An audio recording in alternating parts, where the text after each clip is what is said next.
ก็ยกมือ10 นิ้วกราบนอบน้อมวันตาอาภิวาทน้อมระลึกถึงยังพระอรหันตสัมมาสัมพุทธเจ้าผู้แสวงหาซึ่งประโยชน์อันยิ่งใหญ่ขอนอบน้อมอย่างพระธรรมคำสอนในศาสนานี้ที่องค์สมเด็จพระสัมมาสัมพุทธเจ้าได้ตรัสแสดงไว้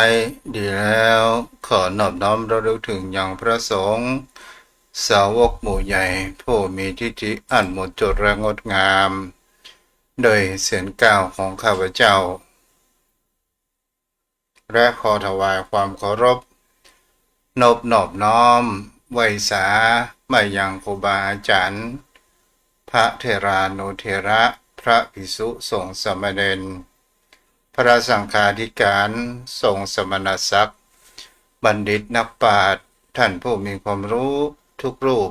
ทุกตนทุกองค์มาด้วยความเคารพและขอเจริญสุขเจริญธรรมมายัง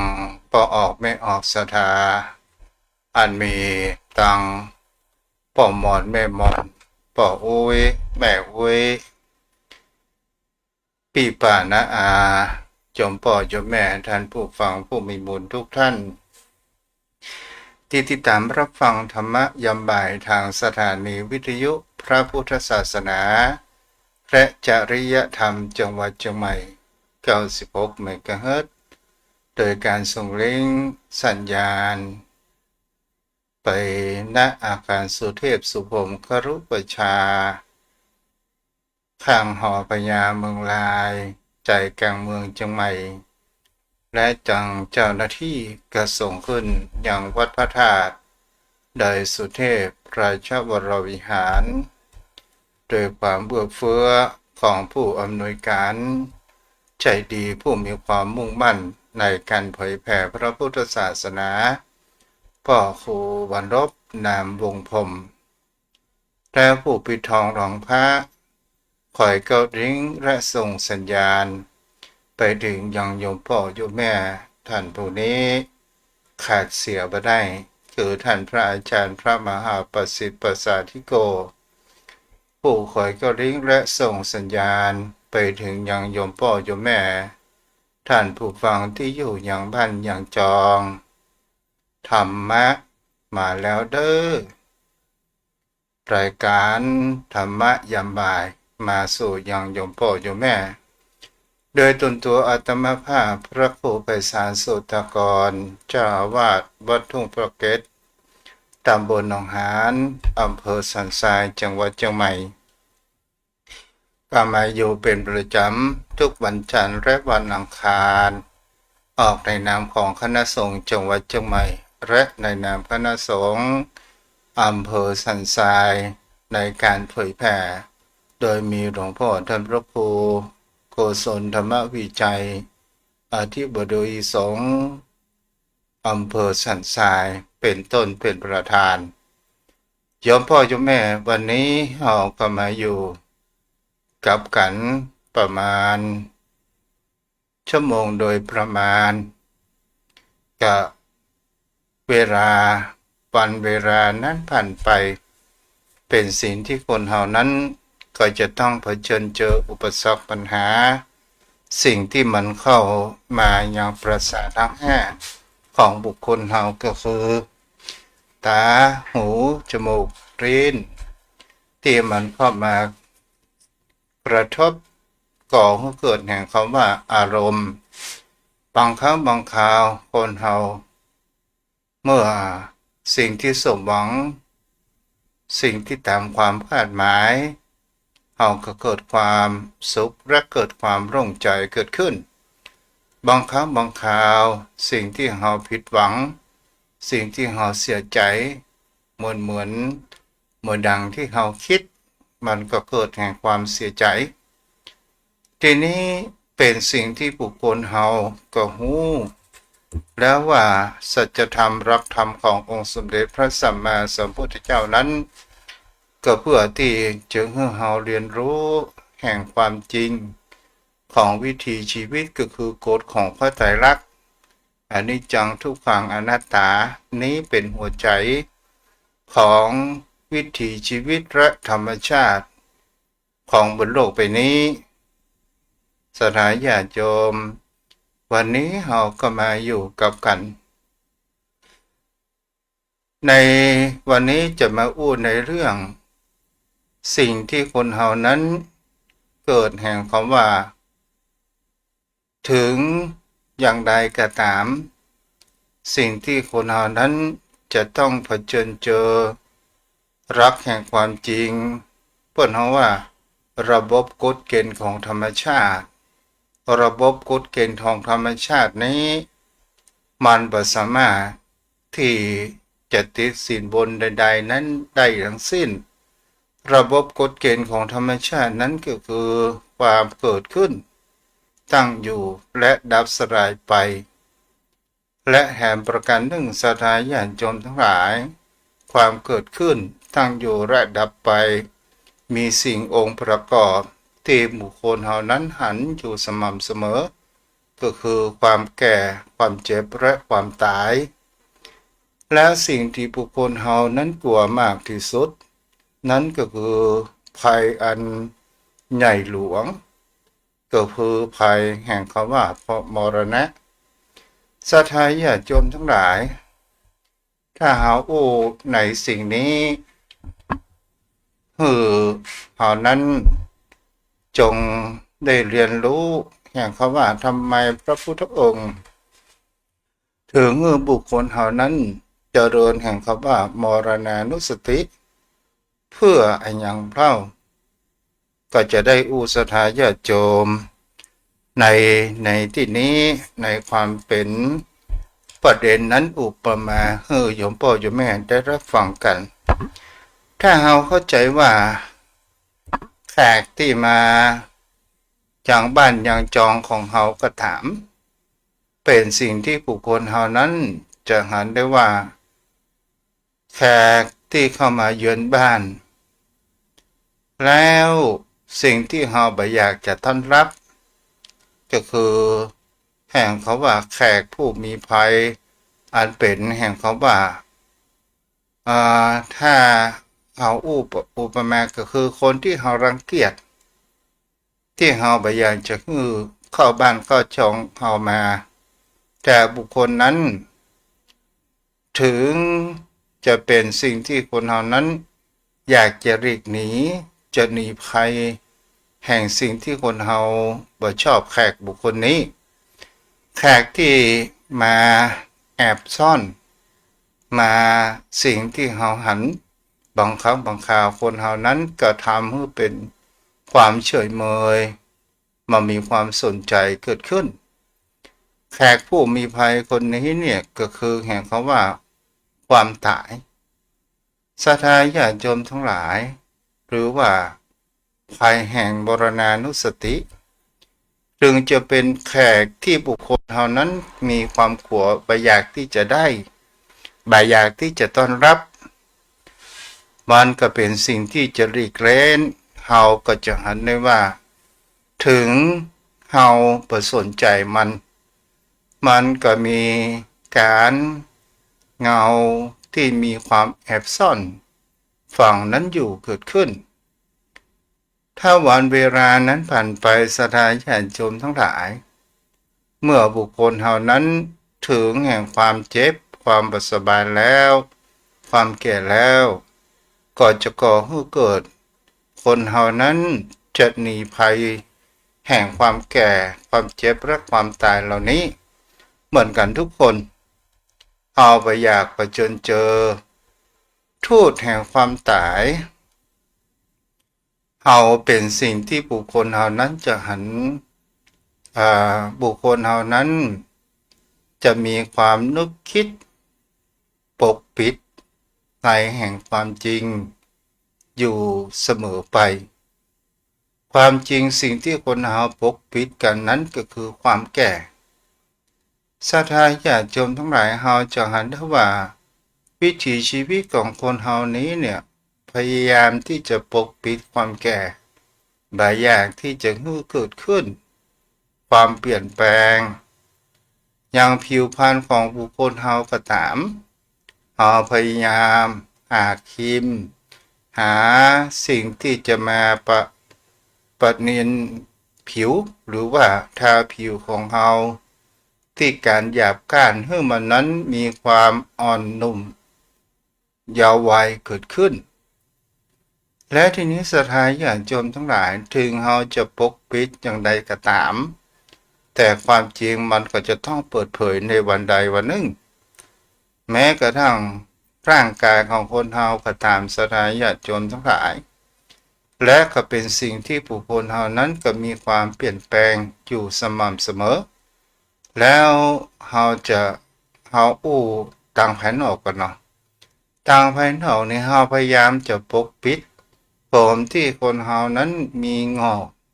เฮาก็พยายามปกปิดหาสีย้อมผมเกิดขึ้นเพื่อปกปิดแห่งความแก่และบางครั้งบางคราวผิวพรรณของคนเฮาเหี่ยวย่นเฮาพยายามจะปกปิดไปถ้าเป็นคนมีสตังค์ก็จะไปดึงหน้าดึงตาหรือไปโมท็อกต่างๆนานาเพื่อให้ความเต่งตึงนั้นเกิดขึ้นแต่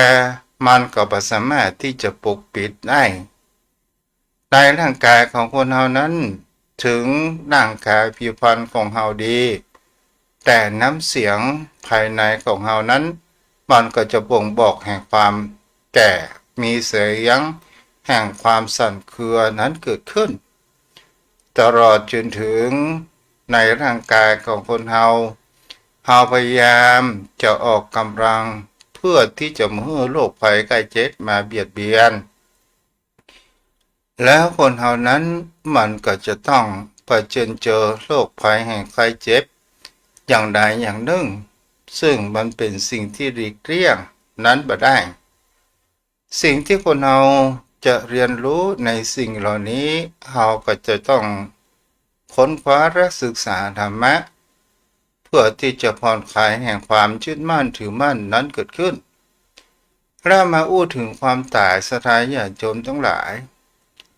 ความตายนี้เป็นสิ่งที่บุคคลเฮาบ่อยากที่จะเกิดขึ้นกับตนตัวของคนเฮาก็ตามแม้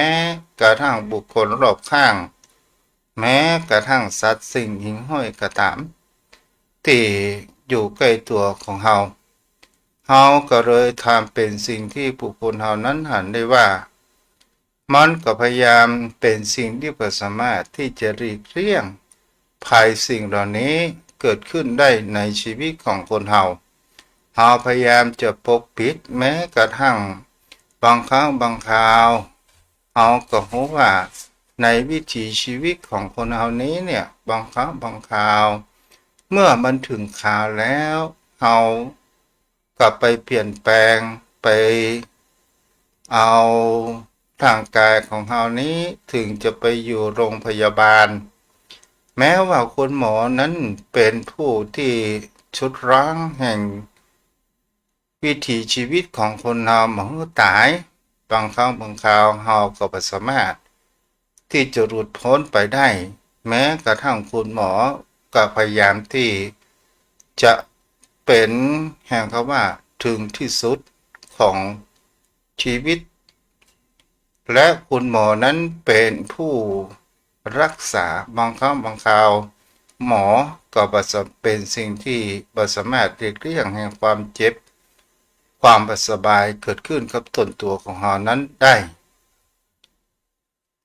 ก็ลองมาดูศรัทธาญาติโยมทั้งหลายบางคนก็ออกพละกำลังกินอาหารเสริมเพื่อที่ จะให้ชีวิตของคนเรานั้นมีความยืนยาวนานบางครั้งบางคราวคนเราก็ทำงานเกินกำลังเพื่อที่จะมีทรัพย์สินเงินทองแล้วสุดท้ายเราก็เกิดแห่งความประมาทเกิดแห่งความยึดมั่นในตนตัวของเราโดยความหลงไหลในแห่งความเพลิดเพลินว่าเรานี้จะมีชีวิตเป็นอมตะเกิดขึ้นแต่ถ้าว่าวิถีชีวิตของคนเราถ้าเรามีความยึดมั่นถือมั่นในประการเช่นนี้มันก็จะก่อให้เกิดแห่งความประมาทองค์สมเด็จพระสัมมาสัมพุทธเจ้าครั้งเป็นเจ้าชายสิทธัตถะนั้นก็โดนแห่งความปกปิดสิ่งเหล่านี้เกิดขึ้นนั่นก็เป็นสิ่งที่เราจะเห็นได้ว่าแม้กระทั่งพระราชบิดาของพระองค์ได้แปลงปราสาทสามฤดูเพื่อที่จะมาให้เจ้าชายนั้นออกจากพระราชวังนั้นไปก็ได้บำรุงบำเรอในเรื่องแห่งคำว่าในสิ่งที่เป็นตัณหาราคะเพื่อที่จะผูกพันให้จิตใจของเจ้าชายสิทธัตถะนั้นลืมในเรื่องแห่งความในการที่จะออกนอกเมืองแล้วเจ้าชายสิทธัตถะนั้นก็มีแห่งคำว่าได้อยู่ในปราสาทสามฤดูกับตอนแรกๆนั้นก็ถูกในการดูแลนั้นเป็นอย่างดีเกิดขึ้นแต่คำถามในจิตใจของเจ้าชายสิทธัตถะนั้นว่าบนโลกใบนี้มันมีเป็นเช่นนี้หรือว่ามันยังมีมากกว้างกว่าเมื่อในชนะได้นำเจ้าชายสิทธัตถะนั้นออกไปในราชนิเวศส่วนอุทยานถ้าเฮาอู้การง่ายๆก็คือเจ้าชายสิทธัตถะนั้นได้ไปหาคนแก่แล้วก็เกิดความสงสัยว่าในชนะเฮาจะเฮาจะเป็นเช่นนี้หรือไม่นายชนะก็บอกว่าคนทุกคนก็ต้องมีเป็นผู้ได้รับแห่งความแก่เหมือนกันทุกคนแล้วผ่านเวลาไปก็ได้รับรอกออกเมืองไปแห่งครั้งหนึ่งก็ไปหาคนชราคนเจ็บหาคนเจ็บเกิดขึ้นโดยการทุกข์ทรมานก็คือคนป่วยก็คืออาปากของขมับศรัทธาญาติโยมทั้งหลายลูกหลานแวดล้อมมีผู้เฒ่าอยู่คนหนึ่งก็มีความเดือดร้อนและแวดล้อมแล้วเกิดแห่งความร้องร่ำให้เจ้าชายสิทธัตถะนั้นว่าก็ถามว่านี่คือคนเช่นไรนายชนะก็บอกว่าคนเจ็บใกล้จะตายแล้วเจ้าชายสิทธัตถะก็ถามว่าแล้วเราจะเป็นเช่นเดียวกับบุคคลนี้หรือไม่เจ้าชายก็บอกว่าก็ต้องเป็นแก่เราเป็นมนุษย์เหมือนกันท่านเจ้าชายวันเวลาผ่านไปศรัทธาญาติโยมทั้งหลายนายชนะและเจ้าชายสิทธัตถะนั้นก็ได้เกิดแห่งเจ้าชายสิทธัตถะเกิดแห่งความสงสัยในเรื่องชีวิต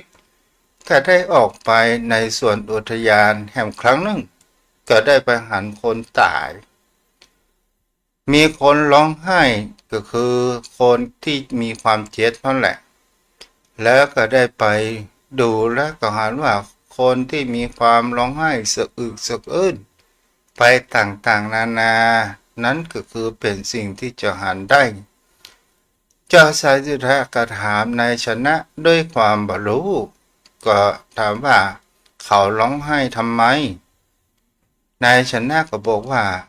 บิดาของเขาถึงแก่กรรมไปแล้วคนถึงแก่กรรมหรือคนตาย เป็นในลักษณะอย่างใดก็คือมันมีลมหายใจ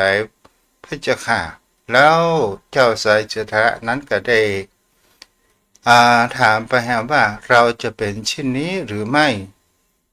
นายชนะนั้นก็บอกว่าคงจะเป็นเช่นนี้เช่นเดียวกันทีนี้ความหวาดสะดุ้งเกิดขึ้นกับเจ้าชายสิทธัตถะนั้นเกิดขึ้นว่าสิ่งเหล่านี้เนี่ยที่มันเกิดขึ้นในวิถีชีวิตของคนเหล่านั้นมันมีความทุกข์เสียเหลือเกินมันมีความเป็นคงที่นึกว่าอยู่ในวังจะมีชีวิตเป็นอมตะแท้ที่จริงไหนได้ภัยแห่งความตายนั้นเกิดได้ทุกเวลาเกิดขึ้นศรัทธาญาติโยมทั้งหลายวันเวลาผ่านไปก็ได้ไปหันอย่างนักบวชในลัทธิศาสนาก็ได้ไปถามในชนะแห่งครั้งหนึ่งศรัทธาญาติโยมทั้งหลายว่านี่คือคนเช่นไรนายชนะก็บอกว่านี่คือนักบวชคือเป็นบุคคลเช่นไรก็คือเป็นบุคคลที่ชรายังบ้านยังจองแสวงหาแห่งคำว่าวิมุตติความหลุดพ้นต่างๆนานาเพื่อความเป็นอิสระเพื่อความพ้นจากแห่งคำว่าทุกข์หรือว่าพ้นแห่งอาสวะกิเลสศรัทธาญาติโยมทั้งหลายแล้วก็มีแห่งคำว่าความสุขคือความเป็นจะไปบุคคลผู้ใดปฏิบัติถึงขั้นได้แล้วก็ไปสู่แห่งความเป็นผู้ที่ไม่มีสุขไม่มีทุกข์บอกกลับมาเกิดแห่งแล้วก็คือหมดกิเลสทั้งปวงเกิดขึ้นทีนี้เจ้าชายสิทธัตถะก็ไปนั่งคิดนอนคิดแล้วก็บอกว่าความเป็นภาระถ้าเราเป็นพระมหากษัตริย์นี้การปกครองเมืองก็จะต้องฆ่าฟันยังศัตรูทั้งหลายเกิดขึ้นและก็เป็นสิ่งที่จะหันได้ว่าหันยังพระกำนันก็นอนเกือกกันและก็มีน้ำลายฝุ่งฟุกหยาดยืดนอนขนกันต่างๆนานาแล้วเข้าไปห้องกับหันพระราหุลศรัทธาญาติโยมทั้งหลายหันบุตรของตัวเองแล้วก็มีความในใจว่าถ้าเฮาบ่ออกบวชถ้าเฮาบ่ออกจากวังในตอนนี้จะมามีโอกาสแล้วก็รีบจะเสด็จไปบอกคือนายชนะได้เตรียมม้ากันตะกะไปข้างน้ำอโนมานาทีแล้วก็ไปตัดมวยผมและส่งผนวดและเอาเครื่องหมายที่เป็นแห่งเขาว่าราชบุตรอันเป็นแห่งพระมหากษัตริย์ต่างๆนานาเพื่อนายชนะพร้อมกับด้วยม้ากันตะกะนั้นเอาออกไปบอกให้บิดามารดาของตัวเองศรัทธาญาติโยมทั้งหลายทีนี้พระเจ้าชายสิทธัตถะนั้นก็ได้แสวงหาแห่งความจริงว่าสิ่งไหนที่จะเป็นแห่งความเป็นนิรันดร์ที่เป็นความสุขเป็นนิรันดร์ที่จะประกลับมาเกิดแห่งความว่าเวียนว่ายตายเกิดอย่างนี้อีกแล้วก็ได้ลงทุนสาระราชสมบัติสาระชีวิตได้ย่างไปแสวงหาครูบาอาจารย์อันนี้ก็อู้ไว้ตัวอีกก่อนจะมาอู้ในหัวข้อธรรมะทีนี้ศรัทธาญาติโยมทั้งหลายเราจะหันได้ว่าพระพุทธองค์นี่เนี่ยถึงว่าภัยแห่งคำว่ามรณะเนี่ยพุทธองค์สอนให้เรานั้นเจริญมรณานุสติเราจะหันได้ว่าพระพุทธองค์นั้นบ่ได้วิ่งหนีพระพุทธองค์นั้นหันหน้าสู่แห่งความตายหมายถึงก็ว่าพุทธองค์ไม่มีความประมาทและสร้างแห่งความเรียนรู้เกิดขึ้น ว่าในเบื้องหลังแห่งวิถีชีวิตนี้มันจะเป็นอย่างไรเอาละสถานญาติโยมทั้งหลายในสิ่งที่จะได้อู้ไปก็คือเกลื่อนนำไปในข้างต้นถ้าเขาอู้เป็นภาษาธรรมะก็คือว่าภัยแห่งวิถีชีวิตถ้าเขาอู้ถึงความตายบางคนนั้นก็บอกว่าเป็นเรื่องอัปมงคลเป็นเรื่องที่บอกควรอู้เป็นเรื่องที่บอกควรจะมาอู้จากกันศรัทธาญาติโยมทั้งหลายแท้ที่จริงความเป็นและความตายนั้นมันก็เป็นสิ่งที่ใกล้ตัวเรามากที่สุดและทำไมพระองค์นั้นเมื่อเราหันหน้าสู้ภัยอันเป็นความตายอันเป็นยาพิษมรณานุสติเป็นยาถอนพิษความตายเป็นยาพิษก็คือการที่เราจะสู้รบต่อศัตรูนั้นเราก็จะต้องมีการฝึกปรือวิชาความรู้เพื่อที่เราจะเตรียมพร้อมเมื่อเกิดเหตุการณ์เราจะไม่ได้หวาดวิตกหรือว่าบ่ตกใจบ่มีความกลัวถ้าบุคคลเฮาหันถ้ามองอู้ในการเรื่องภัยแห่งความตายหรือว่ามรณะนุสตินี้เนี่ยถ้าบุคคลที่เกิดแห่งคำว่าวิตกกังวลนั้นก็คือหมายถึงบุคคลที่ตั้งอยู่ในความประมาทเพราะว่าอย่างเล่าเพราะว่าเราพยายามที่จะปกปิดแห่งคำว่าวัยปกปิดแห่งคำว่าแก่ปกปิดแห่งคำว่าเจ็บปกปิดแห่งความตายนี้ก็คือเป็นสิ่งที่เรานั้นเกิดแห่งความประมาทเกิดขึ้นแต่วิถีชีวิตของคนเรานั้นถ้าเรากลับมามองดูแล้วเราจะหันได้ว่าชีวิตของคนเรานี้มันก็ต้องมีความตายเป็นแน่นอนเราจะตั้งตนอยู่ในความไม่ประมาทก็คือหมายถึงคำว่าวันเวลาผ่านไปโดยความคิดของคนเรานั้นมันก็เหลือน้อยไปลงทุกทีบัดนี้เราทำอะไรอยู่เราจะควรทำอะไรอย่างที่จะเป็นเสบียงบุญกับจิตกับใจของเราการ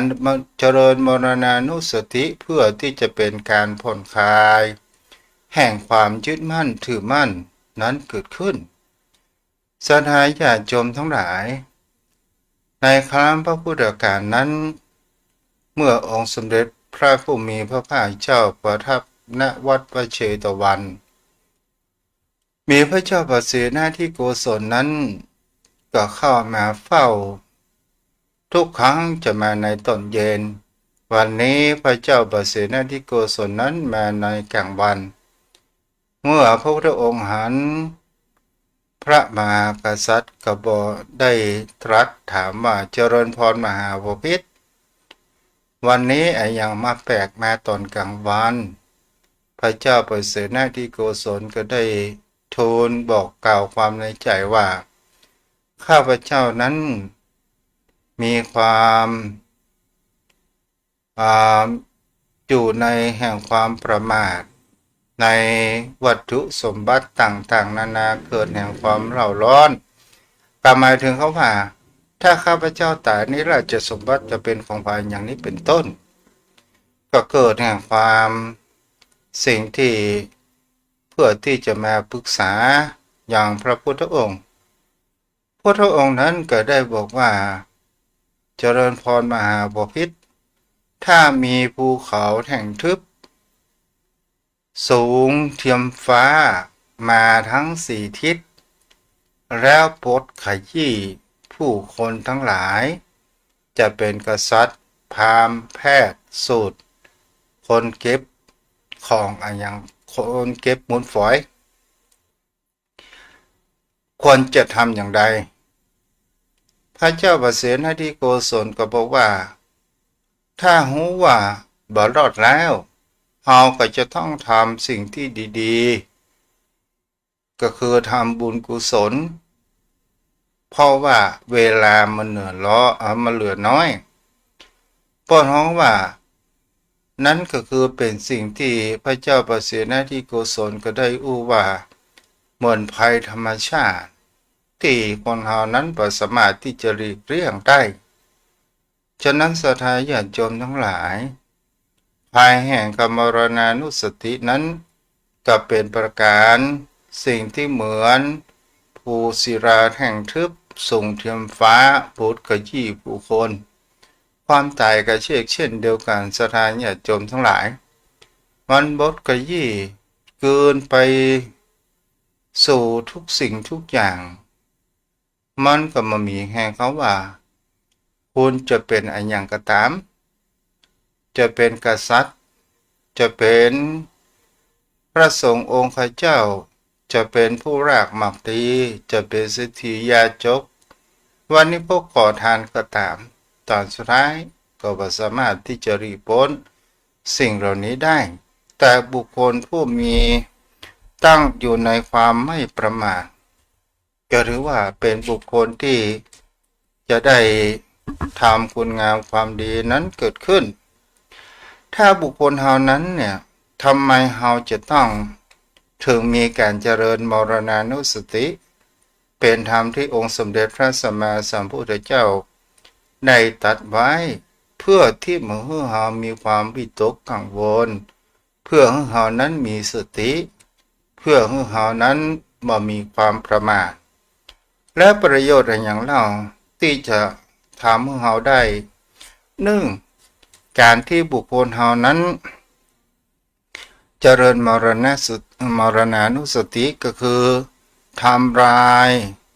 ความประมาทอันเป็นยาพิษก็คือจะทำให้เฮาได้ตั้งอยู่ในการที่เฮามีสติก็คือเป็นยาถอนตั้งอยู่ในมรณานุสติก็คือเป็นยาถอนพิษเพื่อที่จะคลายแห่งความยึดมั่นถือมั่นแล้วเกิดเปิ้นแล้วก็ได้คิดถึงว่าเวลานี้เฮาเหลือน้อยเหลือเกินเฮาก็มองว่าเฮาจะอยู่ถึงวันพรุ่งนี้ข้างหน้านั้นหรือไม่ซึ่งมันเป็นอนาคตเกิดขึ้นต่อมาศรัทธาญาติโยมทั้งหลายก็เป็นการสร้างความเพียรเกิดขึ้นสร้างความเพียรแล้วบ่มเพาะแห่งคำว่าขันติบ่มเพาะขันติเนี่ยเป็นที่เราจะต้องใช้ในเรื่องแห่งความอดทนต่อกิเลสจะมีไฟ3 กองเป็นต้นความโกรธความโลภและความหลงตลอดจนถึงอิจฉาริษยานินทาต่างๆถ้าเรามีขันติแล้วเรามีความอดทนและเราเกิดแห่งความเมตตาตัวบุคคลอื่นเหล่านั้นก็โดยการที่ว่าให้อภัยว่าวิถีชีวิตของคนเฮาถึงคุณจะเหยียบหยามดูถูกถึงคุณจะใส่ร้ายอย่างใดก็ตามในวิถีชีวิตของคนเราก็บ่พ้นเสียซึ่งความตายเกิดขึ้นต่อมาศรัทธาญาติโยมทั้งหลายก็คลายแห่งความกลัวคลายแห่งความกลัวเนี่ยถ้าคนเฮามีมรณานุสติอยู่เสมอว่าเราต้องตายแน่ๆสักวันเราต้องตายแน่ๆวันนี้เนี่ยเป็นตาของเพิ่นวันหน้าก็จะเป็นตาของเฮาแล้วตอนนี้เวลาของเฮานั้นเหลือน้อยเฮาควรจะทำอะไรอย่างก็ให้รีบทำในสิ่งที่ถูกต้องและเป็นคุณงามความดีเกิดขึ้นนี่เป็นสิ่งที่ผู้คนเฮานั้นบางครั้งบางคราวฟังแล้วก็บ่อยากจะฟัง ในเรื่องความตายแต่ถ้าว่าเราคิดมาย้อนกลับดูว่าความตายของคนเรานี่เราก็หันอยู่ทุกวี่ทุกวันเกิดขึ้นแต่เราบอกลัวแต่ถ้าว่าเราเกิดขึ้นกับตัวของเราแล้วเนี่ยแล้วเราจะหันในคุณค่าแห่งชีวิตที่ผ่านมาก็ตามคุณค่าแห่งชีวิตที่เราเหลืออยู่ก็ตามเราจะหันได้ว่ามันมีค่าเสียเหลือเกินมีค่ามากมายเพราะว่าในสิ่งวิถีชีวิตที่เราผ่านมาจะเป็นแสวงหาเงินทองเพื่อยังชีพและครอบครัวของคนเราบางครั้งบางคราวคนเราทำงานเกินภาระกำลังด้วยแห่งกิเลสก็คือความโลภจนบ่มีเวลาที่จะพักผ่อนคลายก็ด้วยการที่เราโลภอยากจะได้เงินได้ทองเราได้มาจริงแต่ภายแห่งภัยไข้เจ็บอันที่มันเป็นความเครียดสะสมก่อให้เราเกิดเป็นโรคนั้นโรคนี้ต่างๆนานาถามว่ามันเป็นความสุขจริงหรือไม่สุดท้ายเงินทองที่เราได้มานั้นมันคุ้มค่าในการรักษาชีวิตของเราโรงพยาบาลหรือไม่แต่ถ้าว่าเราบอกทำเกินกำลังในแห่งความวิถีแห่งความเป็นมนุษย์ในวิถีแห่งความเป็นคนของคนเรามันก็อยู่อย่างพอที่เท่าเรามียินดีในสิ่งที่ตนได้เราบ่ได้คิดแข่งขับไผเรามีเท่าที่เราใจและในสิ่งที่เราเท่าที่เราจำเป็นถ้าว่าบางสิ่งบางอย่างถ้ามันเกินจำเป็นมันก็เป็นภาระสถานญาติโยมทั้งหลายเพิ่นฮ้องว่าถ้าเราบางสิ่งบางอย่างสิ่งที่คนเราฟุ่มเฟือยอย่างเช่นของที่เราใช้การบ่อยๆมันก็เป็นสิ่งที่บางสิ่งบางอย่างคนเราปะหั่นเราก็ซื้อปะนี่เราก็ซื้อมา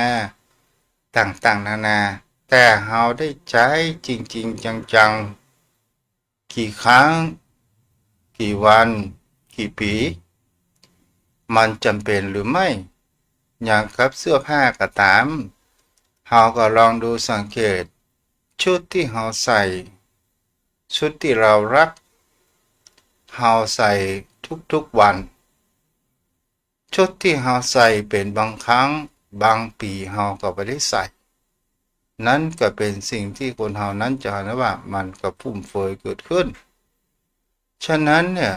ในวิถีชีวิตของคนเราที่ทุกเจ้าได้อุ้มมาเพื่อให้เรานั้นไม่มีความประมาทในวิถีชีวิตแต่ทุกสิ่งทุกอย่างในการดำเนินชีวิตจะต้องมีอุปสรรคและปัญหาต่างๆนานาคำว่าปัญหานั้นมันก็มาจากแห่งคำว่าความปรุงแต่งแห่งวิถีจิตของบุคคลเฮาสิ่งที่พวกน้องว่าธรรมชาติที่ถูกรู้กับธรรมชาติที่รู้ก็คือธรรมชาติที่ถูกรู้ก็คือรูปเสียงกลิ่นรสและความสัมผัสถูกต้องเป็นอารมณ์มันกระทบอะไรอย่างก็คือกระทบตาหูจมูกลิ้นและกระหกกระกายและใจสถานญาติโยมทั้งหลายในสิ่งเหล่านี้เนี่ยเข้ามากระทบกันในสิ่งที่มันมาปรุงแต่งนั้นก็คือขันธ์ห้าขันธ์ห้านี่เป็นตัวนำพาทั้งสุขและทุกข์แต่ถ้าว่าคนเฮาปรับปรุงแต่งเกินมากเกินไปมันก็ปรากฏเรื่องเกิดราวอย่างมากเศร้าต่อใดเราจะเห็นได้ว่ารูปนี้เราก็เข้าใจกันแล้วว่ามันเกิดพร้อมกับวิญญาณรูปนั้นเป็นภายนอก วิญญาณเป็นภายในวิญญาณก็คือตาหูจมูกลิ้นกายใจที่มันเป็นธาตุรู้คือเฮาหันรูปอันหยังเฮาหันสีอันหยังมันซึ่งมันเป็นรูปแล้ว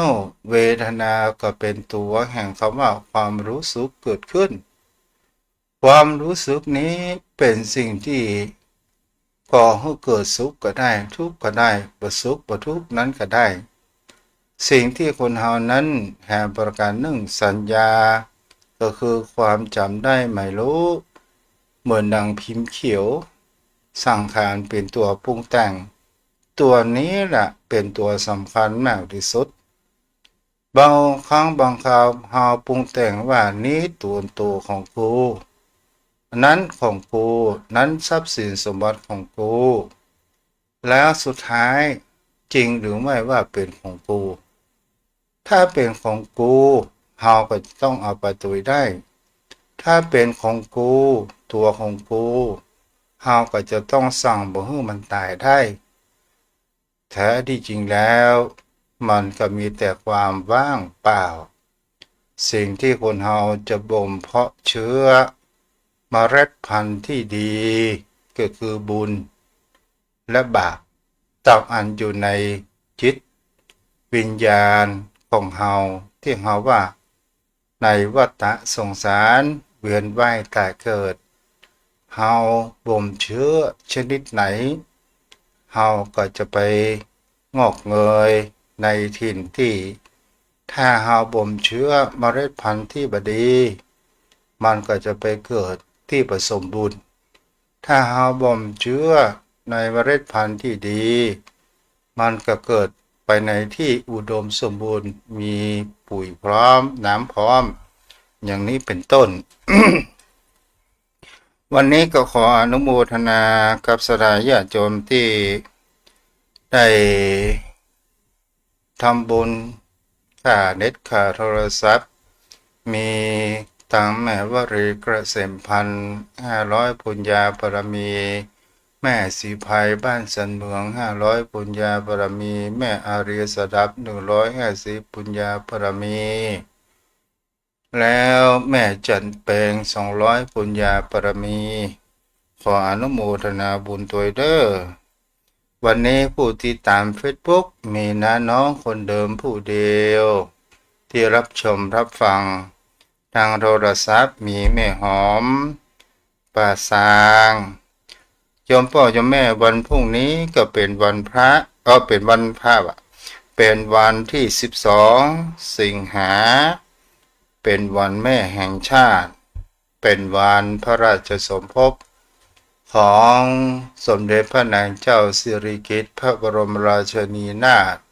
พระบรมราชชนนีพันปีหลวงเพิ่นมีพระราชสมภพเข้า13เนาะสถาญาติโยมทั้งหลายตอนนี้ก็จะได้อู้จากับปนานสายันโยมพ่อโยมแม่ท่านผู้ฟังที่อยู่ทางบ้านเนาะวันนี้อากาศคืมอบอวนฮ้อนอ่วมสถาญาติโยมโอกาสแต่ใจด้วยสาเมตตาบารมีธรรมและพระคุณเจ้าบรมสุขยิ่งเจ้าพระหลานสารปีฮ้อนอ่วมกว่าวันนี้แต่มันบอก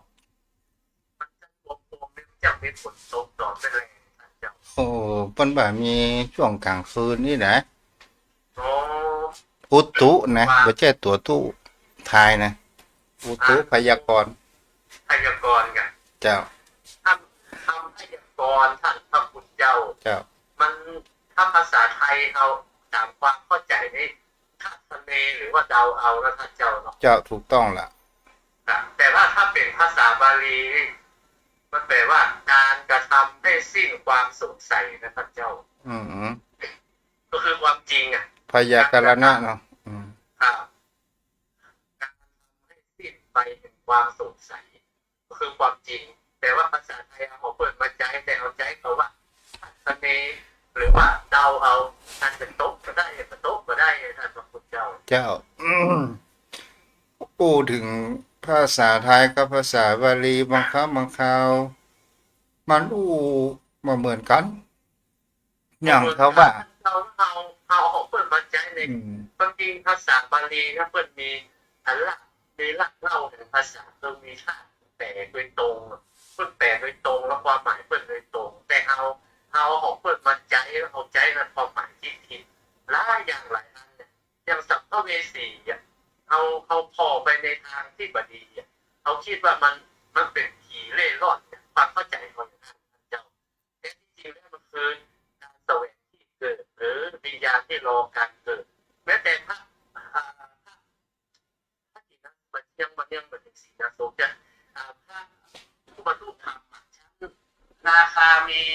ก่อนยังใช้คำว่าแสวงที่เกิดคือจะต้องรอการที่จะไปบังเกิดเป็นพระอรหันต์โสดาบันสกิทาคาก็แสวงที่เกิดพอไปเกิดเนี่ยมันเกิดเจ็ดจาแต่มันเกิดเจ็ดจาเลยครับแต่คนเขาว่าสัมภเวสีไปว่าเล่ร่อนเนาะ ความหมายของเรานี่คือมันในทางที่ปฏิมันฟังว่าเป็นบ่มีญาติเล่ร่อนของกินของตามเนี่ยท่านเจ้ามันเอาไปเปิดไปแต่ว่าหลักทรัพย์เดิมเปิดมันแสวงที่เกิดหรือว่ารอการเกิดเนี่ยท่านเจ้าเจ้าเอามาใช้ผิดรากเหง้าของภาษาบาลีนี่เปิ้นแต่ของเปิ้นบ่ผิดเพี้ยนครับหน้าที่ท่านเจ้าอ่ะมันทักษะพุทธพจน์เพราะว่ากี่ร้อยกี่พันปีมันก็จะต้องแปลอย่างนั้นแหละคำไหว้พระตามสมาทานศีลแต่ถ้าเป็นภาษาไทยมันเพี้ยนไปแต่ละยุคแต่ละสมัยแม้แต่สมัยปัจจุบันนี้ก็เช่นเดียวกันท่านเจ้าภาษามันเปลี่ยนไปหมดมันมีการอู้การจามันยุคของเฮากับยุคปัจจุบันมันเปลี่ยนไปเลยท่านเจ้าครับพูดถึงว่าภาษาถ้าอู้ถึงภาษาเนี่ย ภาษาไทยแต้ๆเนี่ยมีคำข้างต้นอย่างพ่อแม่พ่ออุ้ยแม่อุ้ยปู่ภาคกลางก็เป็นปู่ย่าตายายแล้วก็มีคำเมืองของเราว่าเกิบแคปรองเท้าอันนี้ก็คือเป็นซับมันซับของภาษาไทยจริงๆเนี่ยตามที่ทุกเจ้าศึกษาเนี่ยมันเป็นภาษาคำเดียวคำโดดอ่ะเพราะนั้นมันไม่ได้มันถึงคำโดดคำเดียวแล้วมันก็มีความหมายในตัวเลยนะท่านเจ้าภาษาของเฮากับภาษาจีนเป็นภาษาตระกูลเดียวกันเป็นภาษาคำโดดคำเดียวเนี่ยนะแต่ว่าเอาหลายภาษามาผสมปนเปกันมันไม่ได้ทำให้มันแน่ชัดว่าไหนเป็นคำไทยแท้หรือว่าคำแผงหรือเอาภาษาเปิดมาใช้ท่านเจ้าครับประเดี๋ยวกับละออนก็อู้ซับสนปนเปกันภาษาอังกฤษพ่อผู้เฒ่าเขาก็เลยโตยประเดี๋ยวนี้อิทธิพลของภาษาตะวันตกเข้ามามากบางครั้งบางคราวเฮาก็ฟังกับหมูเรื่องเหมือนกันเขาอู้ภาษาอังกฤษกรรมอู้กรรมไทยกรรมแล้วก็บอกแปลงเฮาสลับไปสลับมาของเฮาก็งงกัน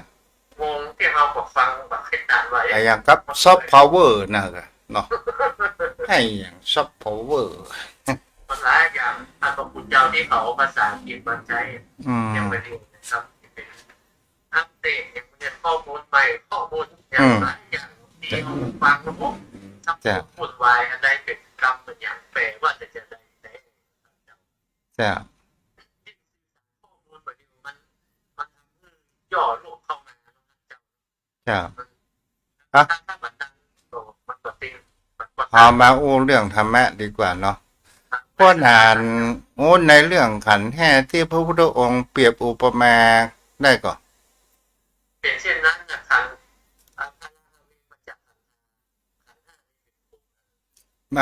บัจจัยนะที่อุปมาว่าขันธ์ห้าเหมือนพูดคำว่าเจ้ามันเป็นถึงว่าเทระหรือว่าพยัคฆ์แดดนี่ก็คือเปี่ยวแดดนะท่านเจ้าเอารูปก่อนรูปคือสิ่งที่เกิดขึ้นเหมือนกับน้ำค้างเนาะครับเหมือนจุดดังน้ำค้าง ที่มันอยู่ได้ตั้งอยู่ได้ไม่นานครับ เป็นน้ำค้างแล้วก็เป็นเนื้อก็เนื้อเชื้อยัก เข ษ์ไฟ ละ นะเจ้า เหมือนเหมือนน้ำค้างกับเขละก็คือหมายถึงเขาว่าน้ำค้างนี่พอเวลารับแห่งแสงอารมณ์ที่มันมีความร้อนมันก็แตกสลายไป หรือว่าเหมือนดั่งฟองน้ำในแม่น้ำที่เอาหั่นฟองมันเกิดขึ้นกำเดียวมันก็แตกไป นี่ก็คือมันก็มีแต่ความว่างเปล่าไม่มีแก่นสาร ชั่วผู้ชั่วคราวเท่านั้นเองนะครับ รูปนะเนาะ รูปของเอาก็เป็นเช่นนั้นตั้งอยู่ไม่ได้นาน เวทนาเราปะนั้น ไม่สาเจ้า เวทนา เวทนาคือความความรู้สึกนะท่านเจ้า จะภาษา ที่เป็นทุกข์เป็นทุกข์หรือเป็นสุขทุกขเวทนาแล้วก็อทุกขเวทนาทุกขมสุขายเวทนา อุปมาเหมือนต่อมน้ำ ต่อมน้ำลายท่านเจ้า ต่อมน้ำที่มันแตกกระจายบนผิวน้ำปะนะ อ๋อเพราะว่ามันมีความรู้สึกแป๊บเดียวแล้วมันก็เปลี่ยนแปลงไปนะท่าน จะ เจ้า ความรู้สึกกับความทุกข์เราก็ลองดูสังเกตกันเดียว จิตของคนเรานี่บางครั้งก็เดียวมันก็ปรุงแต่งเป็นทุกข์กับเดียวกับปรุงแต่งเป็นสุข มันก็เป็นสิ่งที่มันมีแก่นสาร เป็นสิ่งที่มัน มัน ว่าง ก็ เป รับ ล่า เปลี่ยนกันทั้งทุกข์ทั้งสุขเกิดขึ้น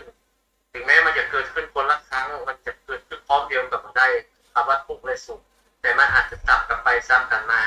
คำเดียวกับทุกข์คำเดียวกับสุขคำเดียวกับทุกข์มันเป็นเช่นนั้นตลอดไปนะครับ สัญญา ความจำได้ไม่รู้หรือความจำได้ไม่รู้นะครับ เจ้า อันนี้ เหมือนพยับแตกเนาะ อ๋อเหมือนกับเปลวแดดคือมาพอแป๊บครั้งเดียวแล้วก็หายไป มันเป็นเหมือนหลอกลวงเอาเหมือนจะยุบจะจับได้นะท่านเจ้า เจ้า เหมือนกับกวาง จริงๆแล้ว เหมือนกับกวางที่กระหายน้ำหันพยับแตกข้างหน้านึกว่ามีน้ำพอไปถึงกับหันมีน้ำสักอย่างไปแหมหันว่าน้ำจะมีข้างหน้าตอนสุดท้ายกระต่ายในกลางทะเลทรายเนาะ มันเป็นภาพที่หลอกลวง จ้า หลอกลวงการเหมือนสิ่งที่มันหลอกลวงชีวิตของคนเราทุกวันนี้ที่มีรูปเวทนาที่สัญญาแล้วท่านเจ้า เจ้าสังขาร การสังขาร คือสิ่งที่มันปรุงแต่ง ครับ เพื่อสำเร็จเป็นรูปปรุงแต่งอย่างพ่องปรุงแต่งรูปเวทนาสัญญาทำให้คนเฮานี้เกิดแห่งความยึดติด คิดมากอยู่นั่น แล้วก็เหมือนดังกับกล้วยเฮาแกะไปแกะไปเฮาก็นึกว่ามันจะมีแก่นมีสารหาแก่นบ่ได้ ประกอบการขึ้นเราเองเหตุการณ์ที่ไหนก็ได้สักอย่างส่วนดังสังขารของเรานะท่านเจ้า เจ้า ที่เป็นมันปรุงแต่งขึ้นมาโดยธาตุสี่ขันธ์ห้ามันผสมกันเข้าไปแล้วเอาไปยึดมั่นถือมั่นว่านี่คือตัวของเราอันนี้คือของเราอันนี้คือสิ่งที่เราเป็นเจ้าของแต่ที่จริงแล้วคือการปรุงแต่งนะท่านเจ้าครับ วิญญาณก็คือกิริยาที่รู้แจ้งต่ออารมณ์ที่เข้ามากระทบ รู้ว่านี่คือรสเปรี้ยวรสเค็มรสเผ็ดรสหวานต่างๆนานาพอมันผ่านลำไส้ไปเอาก็หารสบ่ได้เปรียบเหมือนอย่างพระนั้น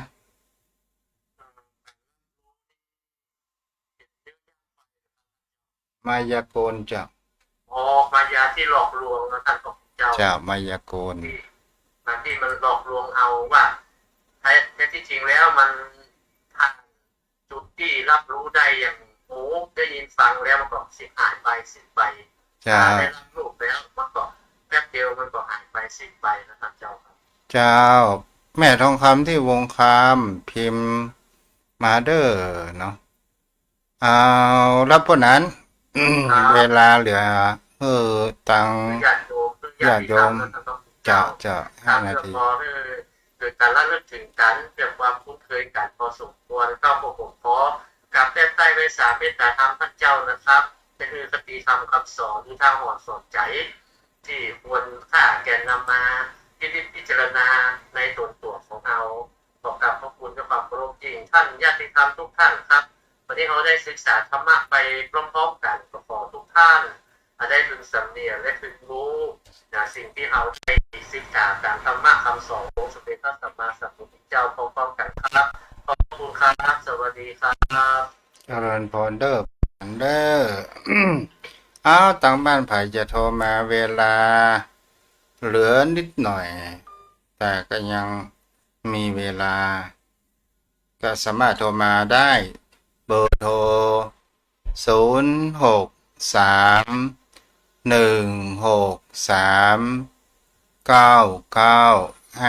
0631639950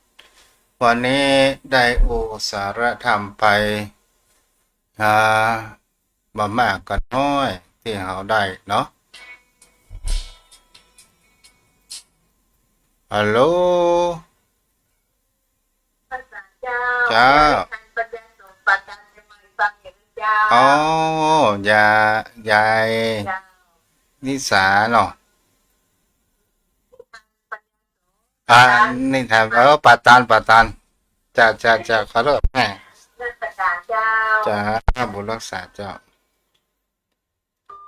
อันนี้แฟนรายการเปิดฟังประจำอนุโมทนาตัวเธอ0631639950คนเล็กคนน้อยได้สนทนาธรรมโยมพ่อโยมแม่ท่านผู้ฟังจะถวายกำลังอกกำลังใจเพื่อที่ในการทำงานก็จะมีความชื่นอกชื่นใจในความเปลี่ยนแห่งคำว่าพระภิกษุสงฆ์พุทธบุตรผู้มีหน้าที่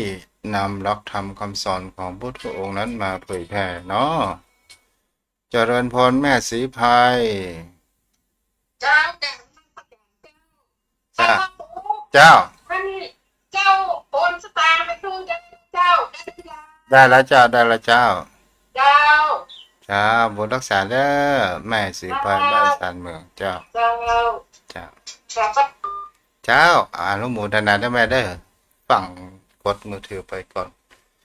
เอาละโยมพ่อโยมแม่ภัยจะโทรมาแฮมพอได้แหมสักษาอยู่เนาะ